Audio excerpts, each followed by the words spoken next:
Right guys, sa mapagpalang araw sa inyong lahat, meron tayong reaction video dito sa ating Committee of Science and Technology dito sa ating cyber. At panoorin po natin dito kay ating representa kay Tano. At panoorin po natin dito sa ating Senate of the Philippines. Alright, no other further ado. Diba? So meaning, even if isa lang ako, may dumating kasama, ang importante on the record yung sinabi nyo, and importante nandyan mga kapatid natin sa media, because I've always said there's only, and I'll end with this, no? And before I end with this, and ask the COMSEC to recognize our guest, sa mga kapatid natin sa media, kung may tanong kayo, because it's an open discussion, pasulat nyo, I will read it for you later on, para matanong natin, kasi hindi nyo naman may interview silang lahat mamaya. Pero kung may tanong kayo about the hacking incidents, cybersecurity, or e-governance, hanggang dun muna sa tatlo, please write down your question, I'll ask them, no? So, nasabi ko po kasi before na for anything to happen in the Philippines, to really happen, there are only, for me, analysis ko, tatlo lang. One, gusto talaga ng Diyos. Meaning, it's an act of God. Somehow, some way, na-touch tayo lahat na ginawa natin. Number two, gustong-gusto yan ng presidente. I can give you many examples, no, na hindi gumagalaw sa legislature, pero pag nagkaroon ka ng presidente na yan ang gusto, mangyayari. Number three, hindi binibitawan ng media.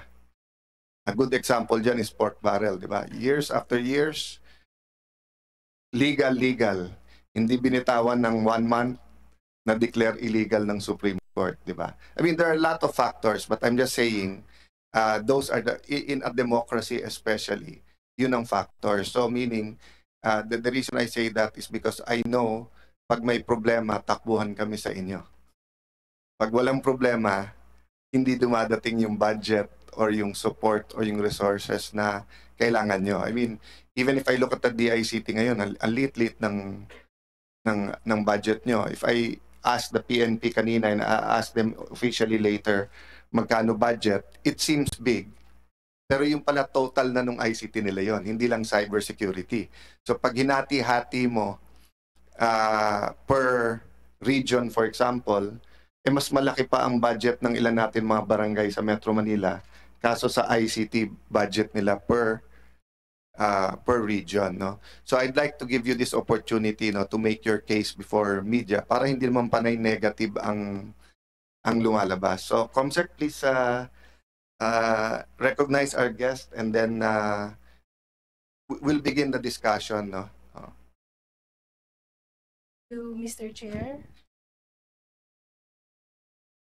For the hearing on Senate Resolution number 811 on the PhilHealth cyber attacks, we have from the PhilHealth, Mr. Emmanuel Ledesma Jr., together with Attorney Good afternoon, Eli, Senator Cayetano.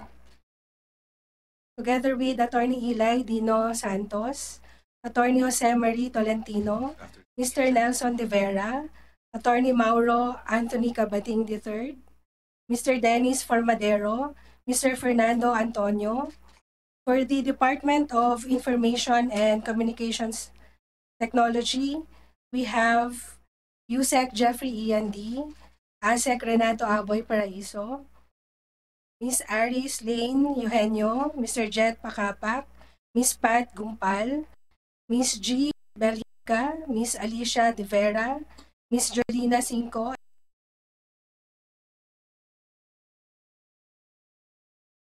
All right. Get start. I really do want to comment kasi gut issue talaga yung health, no? But just because it's not our primary topic, may I make one recommendation lang na baka makatulong talaga.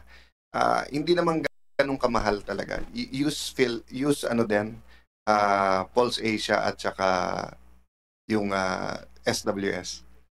Kasi I think for a rider question, I don't know if it's not ano, hindi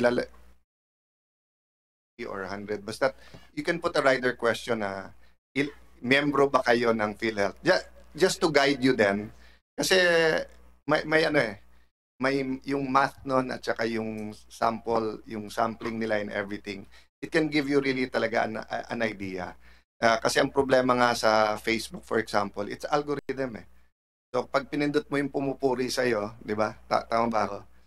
Yun parate. Pagka pinipindot mo yung parating galit sa'yo, parating yung galit sa'yo, di ba? Tapos, the reality is tayo, kung sino influential sa atin, asawa natin, anak natin, kung kausap mo parate driver mo. So yun ang feedback natin eh.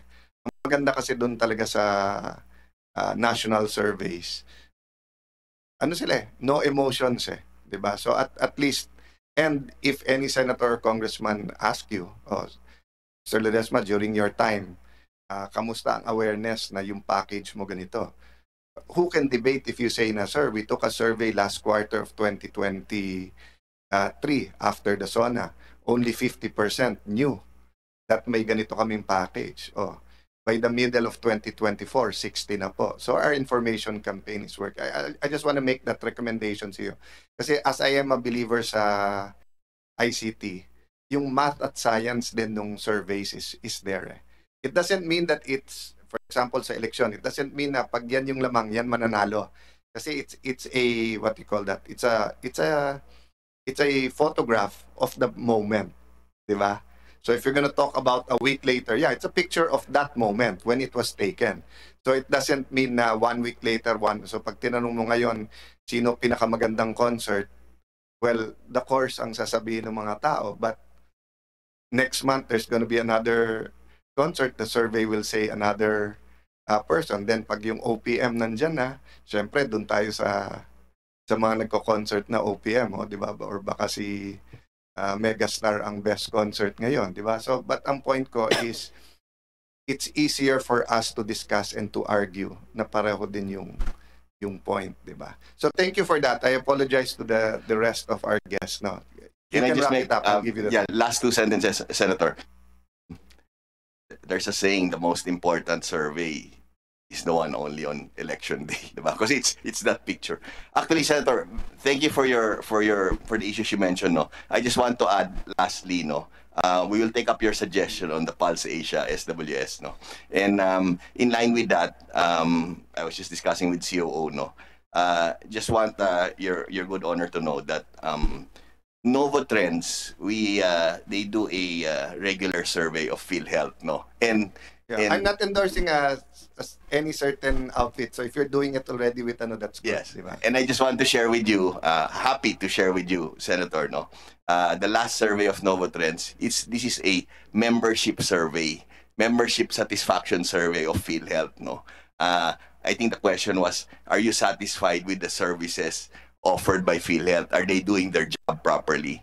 And I'm happy to report to you, Your Honor, that as of the last survey, it was at 93.75%. No, so we're happy to share that with Your Honors and with the people. No, I'd like to think that we are trying our best, and at the same time, this survey is reinforcing, is showing that they are happy with their services. Thank you very much, Your Honor. Thank you. So, but very interesting topic. Marami pa tayong iti-take up dyan, no? And yun nga, if you're working very closely with the ICT, syempre marami sila at iba-ibang section, but kung magaling yung cybersecurity nila, magaling din yung kanilang e-governance, no? So, I'm looking forward, to... Thank you. I think po November 15 po is our scheduled plenary sa budget. So, you have time to prepare that, diba? Just to give you, for example, sorry, I said, we'll stop it na, pero, for example, no, kaya mahirap din sa mga rural because 45% of all our barangays walang health center. So, syempre, dun sa may health center naman, mahal yon.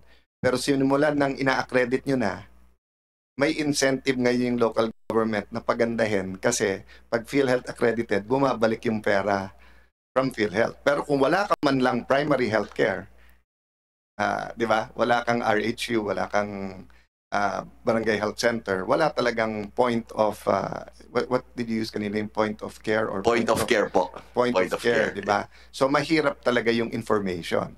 So there's this, forgot who said it na, sabi niya, statistics is like a bikini. Okay? What it shows is beautiful, is good, but what it hides is essential. Okay? What do I mean by that? Kasi yung 93% na natutuwa, yung kasi yung may nakuha. Pero pag ginawa mo yung survey sa lahat, yung 45 barangays, 45% of all barangays na walang DOH, walang, I mean may DOH pero walang health center, walang PhilHealth. Pag sila sinurvey mo, sir, sa dyaryo lang namin nababasa yan, di ba? So that's what I meant by yung statistics. Iba yung pinapakita, iba yung tinatago. But it's still good to have all of that. The advantage mo lang kasi sa, you know, if talking as a politician, as someone who has to run to maintain his, or to get the job, whether it's Congress, Senate, or as mayor, no? When you go kasi to certain people, pagka yung brand na kilala nila, pag Pulse o SW, wala nang tanong. Maraming magaling ha. Sobrang daming magaling sa Pilipinas mag-survey. And the trick is not only the results, but it's also their it's also the questions that they give you, di ba? But it's just like buying a condo. Pag binili mo Ayala, Rockwell, di ba? Many others, no? SM, medyo sigurado ka na eh, kaya yung presyo mo maganda. But equally ang ganda. But wala pang pangalan yung real estate developer na yan. Mas mura at yung resale value mo mas mababa. So that's what I meant by when you discuss with Congressman, Senate, and even with the cabinet. Pag statistics yan ng polls or ng SWS, basta tama yung tanong. More or less tatanggapin. Pero if you tell me something and I tell you, but I have here, ikaw mismo, di ba? If you tell everyone here na, sir, sorry if you believe that that people are not happy, but 90% in both polls and SW says yes. So if I tell you, but may Alang Cayetano survey says 45%. I might have the mic as chairman, but the media and the public, ang paniniwalaan ikaw. Kasi nga, yung brand nung sinasite mo eh. Diba? Pero kung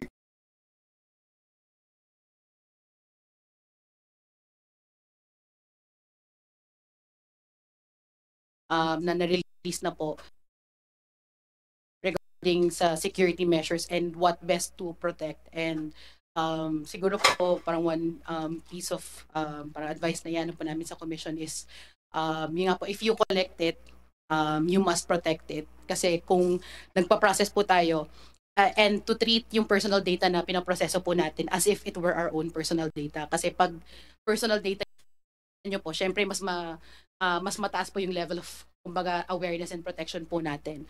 So kung ganun po yung treatment natin, then hopefully mas mabawasan po yung mga data breaches gaya po ng mga nangyari po in the past few weeks. And mas makita po yung importance niyan nga po ng link or ng chain po ng government agencies. Kasi alongside CICC and PNP po, we are coordinating closely pag may mga data breaches po, para hopefully, imbis na mag-file po ng kaso, mas mag-discussion na lang po on policies review po. Correct me if I'm wrong. This is the last point na lang siguro on this topic. No? Yung penalty under the law is kapag unauthorized yung processing. So pag process mo yung or ginamit mo yung data, it could be 1 year.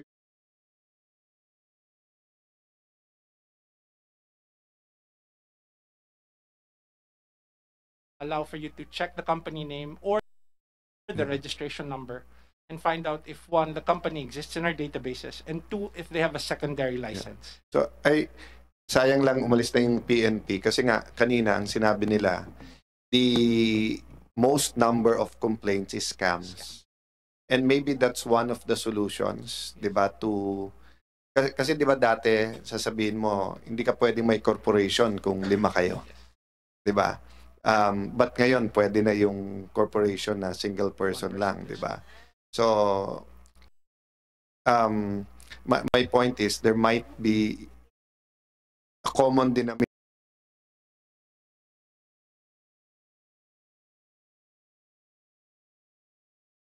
Nilagyan nyo yun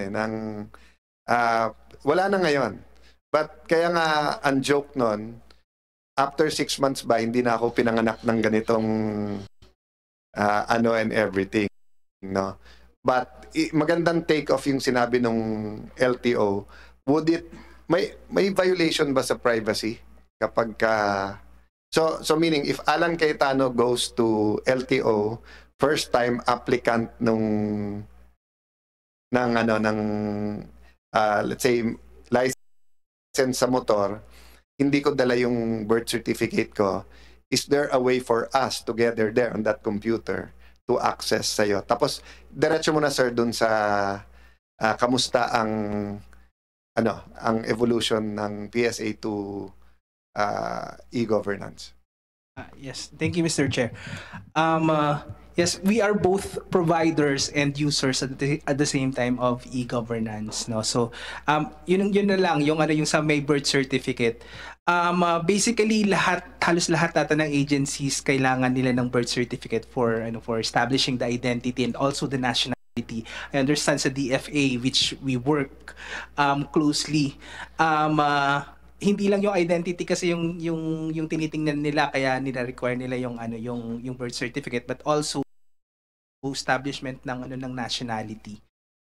Also with the embassies, marami kaming lahat ata ng embassies nagre-request ng birth certificate. And for our services right now, we have the viewable online, which is being offered to partner agencies like we started it with the AFP kasi po yung mga militar natin every year nagre-request sila ng 10 copy ng birth certificates nila.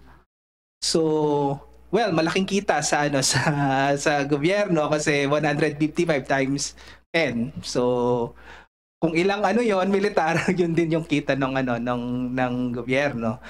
But it's not really practical. And also on the issue of the validity, well, there's already a permanent validity bill or permanent validity law which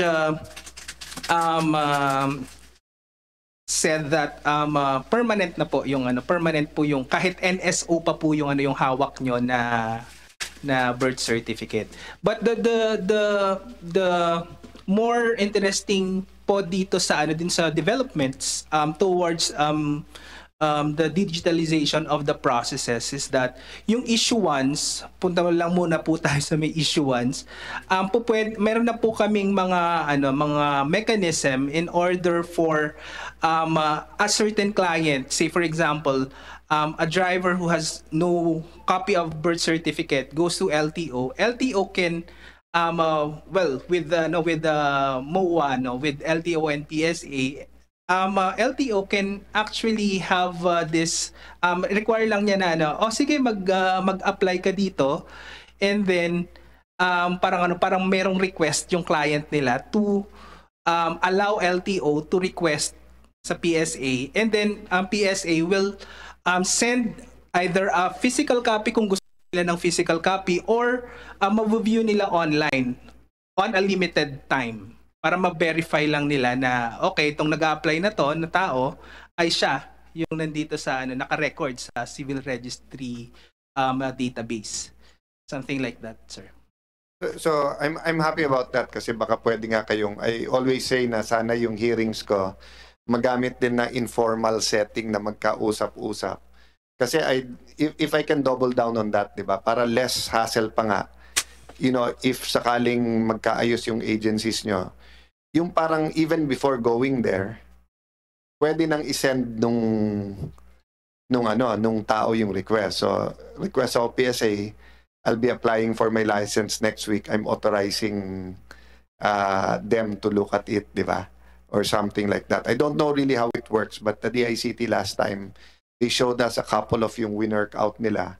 And ang parang usual na nagiging problema talaga is just like, if the agency wants their own everything compared to, ano yung tawag nyo dun sa pangbuong gobyerno? Di ba may app kayo for the whole government? eGov app. Oh, eGov app. Actually, that's where I'm going, Mr. Chair. Oh, sige. There's already an agreement and in a meeting with the Executive Secretary regarding the digital format of the national ID. So the ICT is now developing the digital ID format of the national ID. And this is how it looks like. So what we can do, ito nga sir yung ino-offer namin, kaya nga mas maganda kung may bill, no? Para hindi kami nag-iisa-isa ng government. Ay, may batas para hindi namin iniisa-isa lahat ng government. So, ang mangyayari sir is, technically the way I see it, as a technologist is, why do I need a birth certificate when I have a digital data verified, may kinigram, verified by PSA in a national ID format.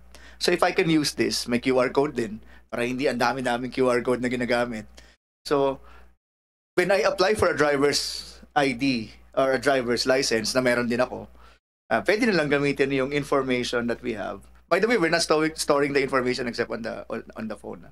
So hindi na niya kailangan magdala ng papel kasi meron ng national ID na verify din naman na PSA na nandito. And this is verified kasi nga meron na kaming agreement with PSA regarding the national ID, sir. Well, actually you answered naman, Yusek, 2 questions. One, is it possible? At sabi mo nga that. And the second question, that's why nga we need the law. Para nga, pati sila, di ba? I mean, to be fair to the chief LTO, may different levels of approval yan eh. Minsan gusto nung hepe, ayaw nung secretary. Gusto nung secretary, may congressman na ayaw o may senate, di ba? So it's different levels. So the law will give you the framework. One question lang before I go to you, Aseka. So the last question lang, attorney, sa PSA. Nag-uusap din ba yung PSA dun sa national ID naman? Kasi yun nga yung sa akin, hindi ba dapat kung pinanganak ka, tapos may number, parang, or may QR ka ng pinanganak mo, bakit hindi yun na, parang hindi ka na-apply ng paiba-iba, no? Have you explored that, or has the PSA explored that? It's being planned pa lang po. So yung pag-i-integrate, because that's the ideal, and actually that's the best practice po sa civil registration. Maraming mga advanced na mga countries that utilizes a unique identifier, and the unique identifier is actually the national ID. Thank you for that, kasi unique identifier.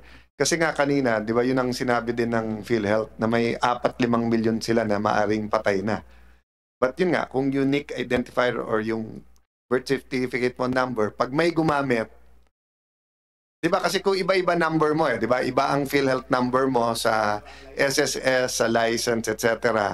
Talagang mahirap i-trace. Pero pag isa lang, sandali lang, patay na to bakit to nag-apply ng driver's license, di ba? So, botante, ghost voter yon, pero wala namang ghost sa driver, di ba? Oh. Sige po. Yes, Asek. Mr. Chair, just to emphasize the point that you were making po, and as propounded by Yusek Jeff, as we have heard and observed that many of the different agencies have been developing and making strides in developing their own systems. The purpose of the eGov bill ho is really for integration, just to integrate, hindi kami yung yung magte-take over sa each agency system. But again, it's like, as Yusek Dave Almirol was describing it to us, it's like a super highway that would point you to different agencies. Pero isa na lang ho siguro yung database nila and integration, because baka dun ho yung confusion ng mga kababayan natin na the ICT with the eGov bill wants to take over the whole of the databases and the websites of various agencies. Hindi ho, ang talagang drive ho ng eGov bill is for integration. Thank you for that clarification. Kahit naman sa akin lumilinaw as we discussed that. We only have 2 agencies left, DOH and BI. Tapusin na natin. I apologize to you guys.